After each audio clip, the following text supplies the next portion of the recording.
আসসালামু আলাইকুম। আমন্ত্রণ জানাচ্ছি গল্পের ছড়ি বাই পিয়াস চ্যানেলের পক্ষ থেকে। আপনাদের সাথে আছি আমি পিয়াস। আপনারা শুনছেন শ্রদ্ধেয় লেখক হুমায়ুন আহমেদের দেয়াল বইয়ের নবম পর্ব। তো আমরা সরাসরি আমাদের নবম পর্বে চলে যাচ্ছি। নবম পর্ব শুরু করার আগে অষ্টম পর্বের প্রথম দিককার এবং শেষ দিককার আমরা যেটা পড়েছিলাম তার মধ্যে থেকে আমি শেষ দিকের কিছু অংশ আলোচনা করে তারপরে নবম পর্ব শুরু করব। অষ্টম পর্বের শেষের দিকে ছিল যে অবন্তী বহুদিন পরে তার স্বামী পীর হাফেজ জাহাঙ্গীরের বাড়িতে হঠাৎ করে উপস্থিত হয় কোনো কিছু না জানিয়ে। তো এতে করে তার স্বামী খুবই খুশি হয়। সে নামাজ পড়ছিল, তো সে অবস্থা থেকে সে খবরটা পেয়ে খুব তাড়াহুড়ো করে নামাজ শেষ করার মধ্য করে একটা কিছু করতে নিল। তখন তার আল্লাহ তাআলার একটা বিখ্যাত কথা মনে পড়ে গেল যে হে মানব সমাজ, তোমাদের বড়ই তাড়াহুড়া। তো আমরা এবার নবম পর্বে ঠিক সেখান থেকে শুরু করতে যাচ্ছি। অবন্তীর কাছে মনে হচ্ছে পৃথিবীতে এমন কিছু জায়গা অবশ্যই আছে যা কখনো বদলাবে না। খতিবনগর হুজুরখানা তার একটি, সব আগের মতো, এমনকি গন্ধটাও আগের মতো। মনে হচ্ছে কারো বয়সও বাড়েনি। সালমা তাকে দেখে কিছুক্ষণ কান্নাকাটি করে অবন্তীর গোসল নিয়ে ব্যস্ত হয়ে পড়ল। হুজুরখানার নিয়ম হলো বাইরে থেকে আসা কোনো মহিলা হুজুরখানার জেনা মহলে ঢোকার আগে স্নান করবে, পাক পবিত্র হয়ে আল্লাহ পাকে 99 নাম জপ করে জেনান মহলে ঢুকবে। এতে মহিলাদের সঙ্গে আসা দুষ্ট জিন জেনানা মহলে ঢুকতে পারবে না। অতি অল্প সময় সালমা হুজুরখানার যাবতীয় খবর দিয়ে ফেলল। তার গল্পের বড় অংশই রইল দৈত্যাকৃতির কাতল মাছ। সালমা বলল, মাছ মনে হয় না স্বাদ হবে, বেশি বড় মাছের স্বাদ হয় না, তাছাড়া মানুষের নজরও লাগে। অবন্তী বলল, মাছের স্বাদ হোক বা না হোক আমি মাছ খাবো না, আমি মাছ খাই না, গন্ধ লাগে। সালমা বলল, ছোট হুজুর হাফেজ জাহাঙ্গীরও আপনার মতন মাছ খান না। উনি মাছ খান না অন্য কারণে। কি কারণে? আমাদের নবীজি মাছ খেতেন না, এই জন্য হাফেজ সাহেবও মাছ খান না, তবে আজ মনে হয় খাবেন। বড় মাছ এই জন্য খাবেন? উনি সবাইরে মাছ খাওয়ার দাওয়াত দিয়েছেন, দাওয়াত দিলে মেহমানদের সঙ্গে খানা খেতে বসতে হয়। জুলেখা বিবি অবন্তীকে ডেকে পাঠিয়েছেন, তিনি আগের মতোই আছেন। একটা টকটকে লাল রঙের শাড়িতে তাকে কোনো রকমে ঢেকে রাখা হয়েছে। তার 3জন দাসীর একজন পায়ের আঙুল টানছে। জুলেখা বিবি বললেন, চেহারা দেখাইতে আসছো না, জন্মের মতো আসছো। অবন্তী বলল, চেহারা দেখানোর জন্য আসছি। চেহারা দেখলাম, এখন বিদায় হও। আচ্ছা, চলে যাব। জুলেখা বিবি হঠাৎ গা থেকে শাড়ি ফেলে নগ্ন হয়ে গেলেন। দাসী দুজন শাড়ি দিয়ে গা ঢাকার জন্য ব্যস্ত হয়ে গেল। জুলেখা বিবি বললেন, গরমে শরীরটা পুইরা যাইতাছে, শাড়ি সরলে দিবা না। আর যে মেয়ে নিজের স্বামী ছাড়া অন্যত্র বাস করে সে পশুর সমান, পশুর সামনে কোনো লজ্জা নাই। এখন বুঝেছ? মেহমানরা সবাই দস্তরখানায় বিছিয়ে বসছেন। কিছুক্ষণের মধ্যেই খানা দেওয়া হবে। হাফেজ জাহাঙ্গীরের জন্য অপেক্ষা। তিনি হুজুরখানায় একা বসে আছেন, বিশেষ কোনো নামাজে বসেছেন। বিশেষ নামাজের সময় বাতি নেভানো থাকে এবং তিনি থাকেন একা। আজ হুজুরখানার বাতি নেভানো, তিনি ছাড়া আর কেউ হুজুরখানায় উপস্থিত নেই। অতিথিরা যখন খাবারের জন্য অস্থির, তখন হাফেজ জাহাঙ্গীর দর্শন দিলেন। অতিথির দিকে তাকিয়ে লজ্জিত গলায় বললেন, আমি বিশেষ শর্মিন্দা যে মাছ খাওয়ার জন্য আমি আপনাদের দাওয়াত দিয়েছি সে মাছ খাওয়াতে পারছি না। কারণ কিছুক্ষণ আগে আমি বাতেনে খবর পেয়েছি যে মাছ রান্নার সময় মাছে বিষ দেওয়া হয়েছে। ভৈরবের মনাবাবুর এই কাজ করেছে, সে পলাতক আছে। আমি আপনাদের কাছে বিশেষ ক্ষমা প্রার্থী। আমি মাছের সব সালন গর্ত করে মাটিতে পুঁতে ফেলার নির্দেশ দিয়েছি। আপনারা এতক্ষণ অপেক্ষা করেছেন, আর 1 ঘন্টা যদি অপেক্ষা করেন তাহলে খাসি জবে করে খাসির সালন দিয়ে আপনাদের খানা দিব।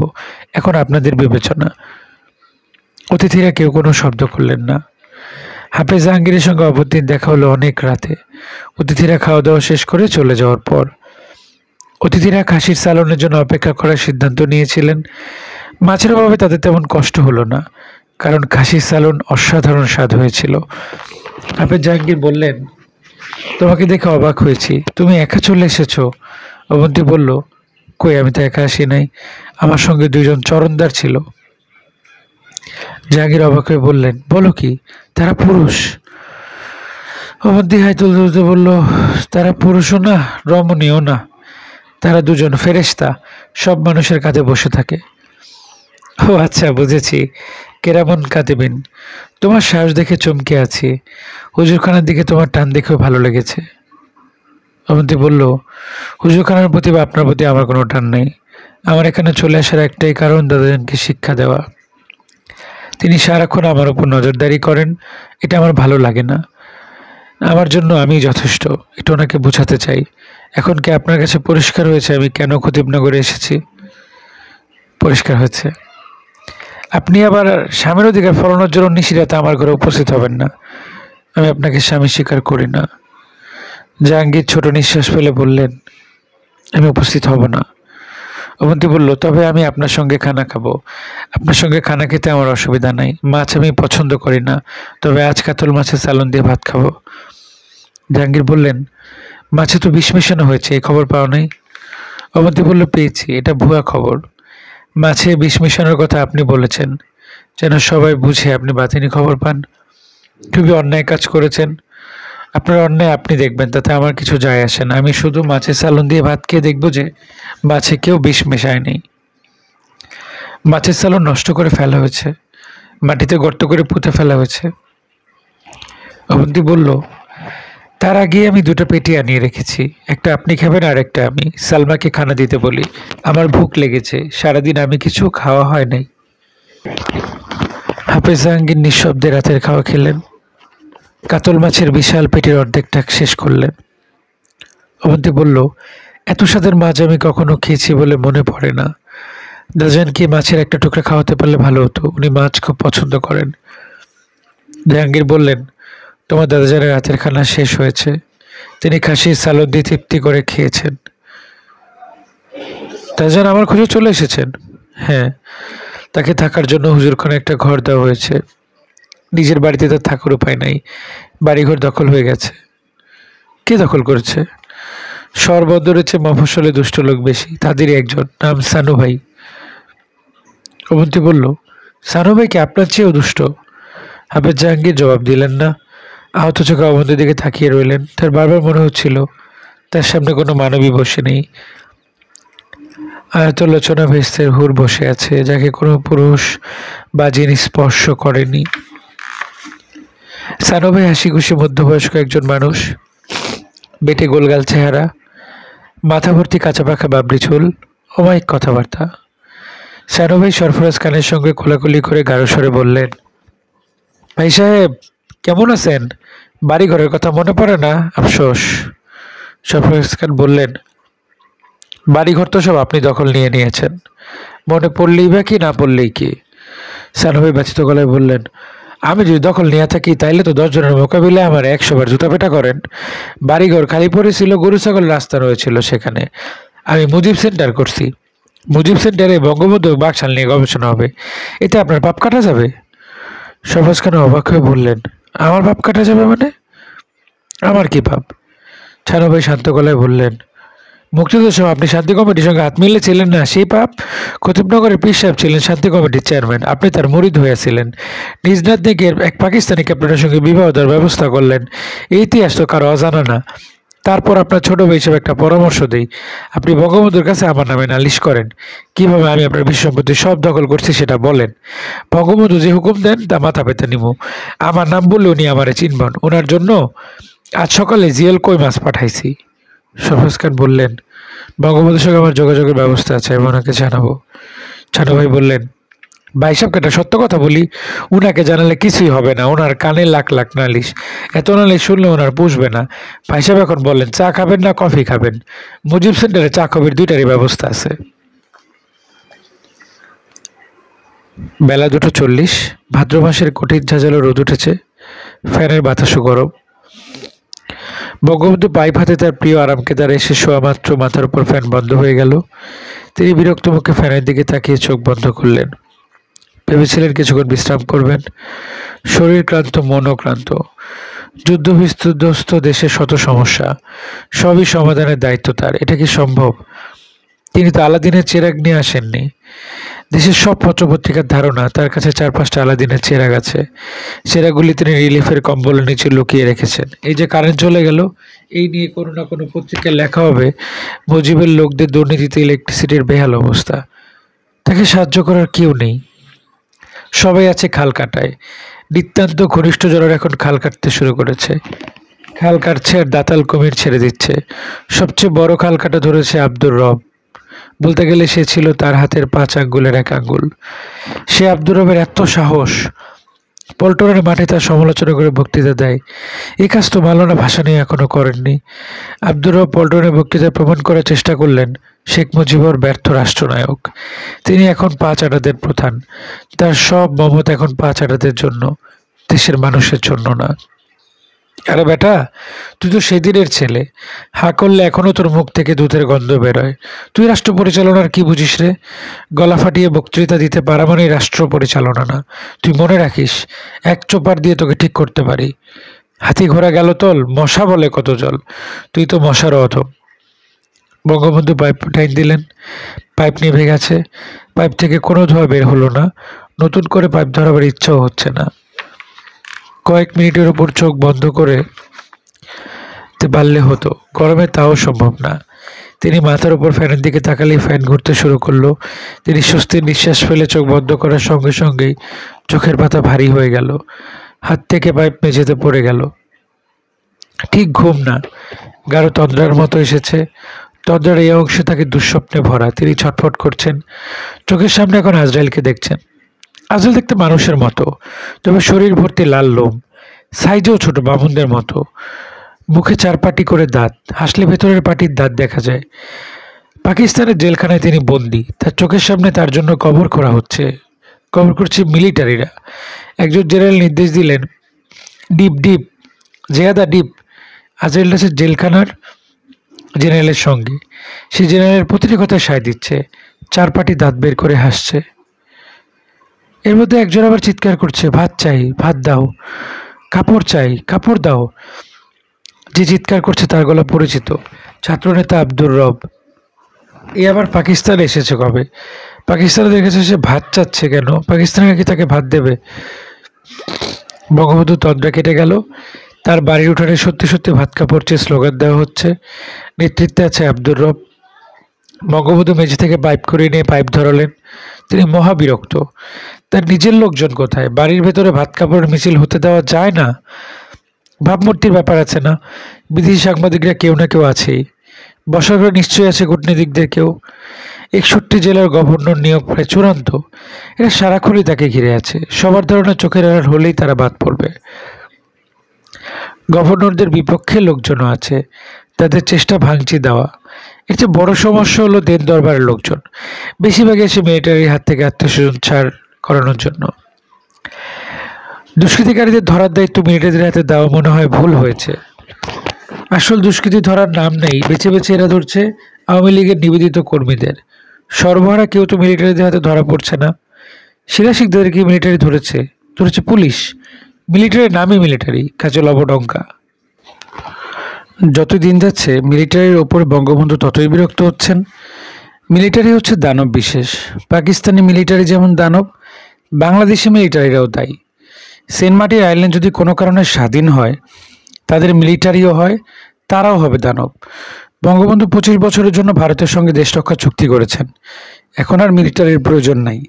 ধীরে ধীরে মিলিটারিদের ক্ষমতা খর্ব করতে হবে, এমনভাবে করতে হবে যেন এরা বুঝতেও না পারে। এক ভোরবেলায় ঘুম ভেঙে এরা দেখবে যাদের বুটের নিচে মাটি নাই, বুটের নিচে চোরাবালি, তারা ধীরে ধীরে চোরাবালিতে ডুবতে থাকবে। দানবকে মানব বানানোর একটাই উপায়। পাইপাতে বঙ্গবন্ধু উঠে দাঁড়ালেন। এখন এক এক করে দর্শনার্থী বিদায় করার পালা। সেদিন তিনি যাদের সঙ্গে দেখা করলেন এবং যে ব্যবস্থা নিলেন তার তালিকা দেওয়া হলো। 1. নিবেদিত প্রাণ আওয়ামী লীগের মোজাম্মেলের আত্মীয় স্বজন। মোজাম্মেল ধরা পড়েছে মেজর নাসেরের হাতে, স্থানটঙ্গী। বঙ্গবন্ধু ঘরে ঢোকা মাত্র মোজাম্মেলের বাবা ও 2 ভাই কেঁদে কেঁদে বঙ্গবন্ধুর পায়ে পড়ল। টঙ্গী আওয়ামী লীগের সভাপতিও পায়ে ধরার চেষ্টা করলেন, পা খুঁজে পেলেন না। পা মোজাম্মেলের আত্মীয় স্বজনের দখলে। বঙ্গবন্ধু বললেন, ঘটনা কি আগে বলো। টঙ্গী আওয়ামী লীগের সভাপতি বললেন, আমাদের মোজাম্মেল মিথ্যা মামলায় জড়িয়েছে। মেজর নাসের তাকে ধরেছে। নাসের বলেছে 3 লাখ টাকা দিলে ছেড়ে দিবে। মিথ্যা মামলাটা কি? মোজাম্মেলের বাবা কাঁদতে কাঁদতে বললেন, খুনের মামলা লাগাই দিয়েছে। টঙ্গী আওয়ামী লীগের সভাপতি বললেন, এই মেজর আওয়ামী লীগ শুনলেই তারাবাতির মতো চলে ওঠে। সে প্রকাশ্যে ঘোষণা করেছে, টঙ্গীতে আমি কোনো আওয়ামী লীগের বত রাখবো না। বঙ্গবন্ধু, আমি নিজেও এই ভয়ে অস্থির, টঙ্গীতে থাকি না, ঢাকায় চলে এসেছি। বঙ্গবন্ধু বললেন, কান্দিস না, কান্দার মতো কিছু ঘটে নাই, আমি এখনো বেঁচে আছি, মরে যাই নাই, ব্যবস্থা নিচ্ছি। তিনি মোজাম্মেলকে তাৎক্ষণিকভাবে ছাড়া দেওয়ার আদেশ দিলেন। মেজর নাসেরকে টঙ্গী থেকে সরিয়ে দেওয়ার জরুরি নির্দেশ দেওয়া হলো। মূল ঘটনার সূত্র Bangladesh legacy of blood. Anthony মিসকানাস এক নবদম্পতি গাড়িতে করে যাচ্ছিল। দুর্ধর্ষ সন্ত্রাসী মোজাম্মেল দলবলসহ গাড়ি আটক করে। গাড়ির ড্রাইভার ও নববিবাহিত তরুণীর স্বামীকে হত্যা করে। মেয়েটিকে সবাই মিলে ধর্ষণ করে। মেয়েটির রক্তাক্ত ডেড বডি 3 দিন পর টঙ্গীর ব্রিজের নিচে পাওয়া যায়। মেজর নাসেরের হাতে মোজাম্মেল ধরা পড়ার পর মোজাম্মেল বলল, ঝামেলা না করে আমাকে ছেড়ে দিন, আমি আপনাকে 3 লাখ টাকা দেব। বিষয়টা সরকারি পর্যায়ে নেবেন না, স্বয়ং বঙ্গবন্ধুর নির্দেশে আমি ছাড়া পাবো, আপনি পড়বেন বিপদে। আমি তুচ্ছ বিষয়ে বঙ্গবন্ধুকে জড়াতে চাই না। মেজর নাসের বললেন, এটা তুচ্ছ বিষয়? মোজাম্মেল জবাব দিল না, উদাস চোখে তাকালো। মেজর নাসের বললেন, আমি অবশ্যই তোমাকে ফাঁসিতে ঝোলাবার ব্যবস্থা করব। তোমার 3 লাখ টাকা তুমি তোমার গুহ্যধারে ঢুকিয়ে রাখো। মোজাম্মেল বলল, দেখা যাক। মোজাম্মেল ছাড়া পেয়ে মেজর নাসেরকে তার বাসায় পাকা কাঁঠাল খাওয়ার নিমন্ত্রণ করেছিল। উজবেক তরুণী ডোরা রাসনা, এই অসম্ভব রূপবতী তরুণী রুবাব নামে এক বাদ্যযন্ত্র নিয়ে এসেছে। সে একজন গায়িকা ও গীতিকার। সে বঙ্গবন্ধুকে নিয়ে একটি গান রচনা করেছে, গানটি শোনাতে চায়। বঙ্গবন্ধু আগ্রহ নিয়ে গান শুনলেন। গান শুনে তার চোখ অশ্রুসিক্ত হলো। তিনি রুমালে চোখ মুছলেন। ডোরা রাসনা বঙ্গবন্ধুর পায়ের কাছে বসে বেশ কিছু ছবি তুলল। বঙ্গবন্ধু ডোরা রাসনাকে উপহার হিসেবে উপর একটি নৌকা দিলেন। উজবেক তরুণীর গানের কয়েকটি চরণ। তুমি বঙ্গের বন্ধু শুধু নও, পৃথিবীর সব নিপীড়িত জনতার বন্ধুও হও। হে বন্ধু, তোমার বিশাল হৃদয় আমাকে স্থান দাও, যাতে আমার দুঃখ কষ্ট ভুলে মনের আনন্দে নৃত্যগীতি করতে পারি। 3 ছানু ভাই। ছানুর বাড়ি ময়মনসিংহের সোহাগীতে। বঙ্গবন্ধুর সঙ্গে তার একবারই দেখা হয়েছিল। সে প্রায় 10 মিনিট বঙ্গবন্ধুর পা ধরে বসেছিল। বঙ্গবন্ধু অনেক চেষ্টা করেও ছানুর হাত থেকে পা উদ্ধার করতে পারেননি। ছানু ভাইয়ের আপন লোক আবু বকর 3 ঘন্টা হলো হল ঘরে বসে আছে। একসময় বঙ্গবন্ধু তার দিকে তাকিয়ে বলল, তুই কে? আমি আবু বক্কর। কুষ্টিয়ার আবু বক্কর? যে না, ময়মনসিংহের। তোর সঙ্গে আমার কি আগে দেখা হয়েছে? যে না। তাই আমার ওস্তাদের সঙ্গে আপনার দেখা হয়েছে। ওস্তাদের নাম সানু ভাই। সোহাগীর সানু? যে। কেরোসিনের 2 টিন নিয়ে বসে আসিস। কেরোসিনের টিনে কি আছে? কেরোসিন আগুন দিয়ে পুড়িয়ে মারবি? টিনে করে আপনার জন্য কই মাছ এনেছি। সাইজ কি? 1 বিঘত সাইজ। সাইজ খারাপ না, 1 বিঘত কই মাছ অনেক দিন খাই না। সানু চাই কি আমার কাছে? কিছু চায় না। সবাই কিছু না কিছু চায়, সানু চায় না। যে না। সে করে কি এখন? আপনারা নিয়ে আসেন, মুজিব সেন্টার করছেন। বঙ্গবন্ধু বেশ কিছুক্ষণ ঠাঠা করে হাসলেন। হাসি থামিয়ে বললেন, সানু বিরাট ধরিবাজ, মতলব ছাড়া সে কিছুই করে না। কই মাছেও তার মতলব আছে। যা, কই মাছ ভেতরের বাড়িতে দিয়ে আয়, সবগুলো যেন ভাজে। আজ উপস্থিত যারা আছে সবাই 1 পিস করে কই মাছ খাবে, শুধু তুই খাবি না। তুই কই মাছ খাওয়া দেখতে আসছিস, তুই শুধু দেখবি। যে আচ্ছা, রিলিফের কম্বল কি পেয়েছিস? যে না। কোটি কোটি রিলিফের কম্বল এসেছে আর তুই পাস নাই। আমার চারপাশে আছে 4টা খাওয়ার দল। রিলিফের সব কম্বল এরাই সেটা খাইয়া ফেলছে, তুই আর কি পাবি? যাই হোক, আমি বলে দিচ্ছি 2টা ভালো কম্বল যেন পাস। 4 নম্বর, 17 জন সম্ভাব্য জেনা গভর্নর।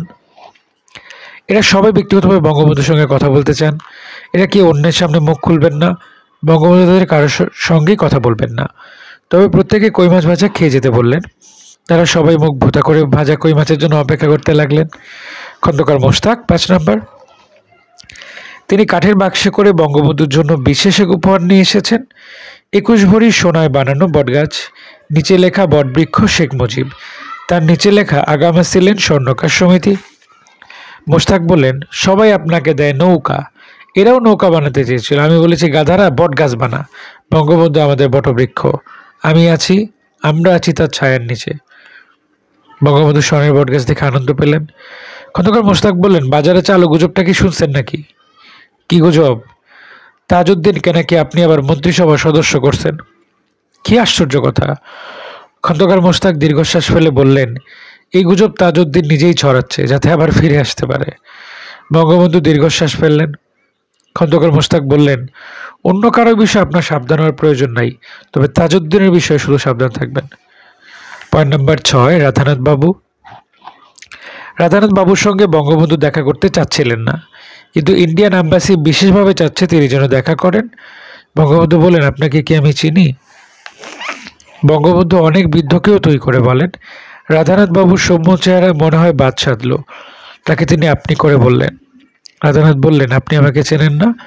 আপনার সঙ্গে পরিচয় থাকার মতো যোগ্যতা আমার নাই। আপনি কে? আমি রাধানাথ। আমার একটা ছাপাখানা আছে, ছাপাখানার নাম আদর্শলিপি। আমার কাছে কি? আমি একজন হস্তরেখাবিদ। আমি আপনার হাত দেখতে এসেছি।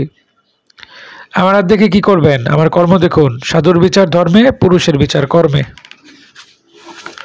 রাধানাথ বললেন, জনাব, আমি আপনাকে সাবধান করতে এসেছি। আপনার সামনে মহাবিপদ। হাত না দেখে আপনি আমার মহাবিপদ টের পেয়ে গেলেন? ভালো কথা। আপনি কি কোনোভাবে ইন্ডিয়ান এম্বাসির সঙ্গে যুক্ত? জি না জনাব। তবে ইন্ডিয়া বিশাল দেশ। এ দেশ শুধু যে এম্বাসির মাধ্যমে কাজ করে তা না, তার আরও প্রক্রিয়া আছে। আপনি কি প্রক্রিয়ার সঙ্গে যুক্ত? হ্যাঁ, আপনাকে আমার সাবধান করার কথা আমি তা করলাম। আপনার সবচেয়ে বড় ভরসা বাংলাদেশের মানুষ। আপনার মহাবিপদ তারা কিন্তু আপনাকে ত্যাগ করবে, আপনাকে পাশে থাকবে না। বঙ্গবন্ধু বিরক্ত তিক্ত গলায় বললেন, ইন্ডিয়ান কারো পক্ষে বাংলাদেশের মানুষ চেনার কথা না। আমি আমার মানুষ চিনি। জনাব, আমি কিন্তু বাংলাদেশের মানুষ। আমার বাড়ি কিশোরগঞ্জ। আপনার কথা কি শেষ হয়েছে? অপ্রয়োজনীয় কথা শেষ হয়েছে, প্রয়োজনীয় কথাটা বাকি আছে। প্রয়োজনীয় কথাটা বলে চলে যান, আমি অসম্ভব ব্যস্ত। ভালো কথা, কই মাছ খাওয়ার নিমন্ত্রণ। কই মাছ ভাজা হচ্ছে, এক পিস খেয়ে যাবেন। এখন বলুন আপনার প্রয়োজনীয় কথা। খন্দকার মোশতাক বিষয়ে আপনাকে সাবধান করতে এসেছি। ইনি চেষ্টায় আছেন আপনাকে সরিয়ে পাকিস্তানের সঙ্গে ফেডারেশন জাতীয় কিছু করার। বঙ্গবন্ধু বিরক্ত গলায় বললেন, খন্দকার মোশতাককে তো আপনি চেনেন না, আমি চিনি। আমি যদি তাকে বলি 1 মাস ঘাস খেতে হবে, সে 2 মাস ঘাস খাবে। রাধানাথ বাবু দীর্ঘশ্বাস ফেলে বললেন, আমরা সবাই ঘাস খাওয়া শিখলে দেশের খাদ্য সমস্যার সমাধান হয়ে যেত। বঙ্গবন্ধু উঠে দাঁড়ালেন। এ আধা পাগলকে সময় দেওয়াই ভুল হয়েছে। বঙ্গবন্ধু মন খারাপ করে 32 নম্বরের বাড়ির উঠানে এসে দাঁড়ালেন।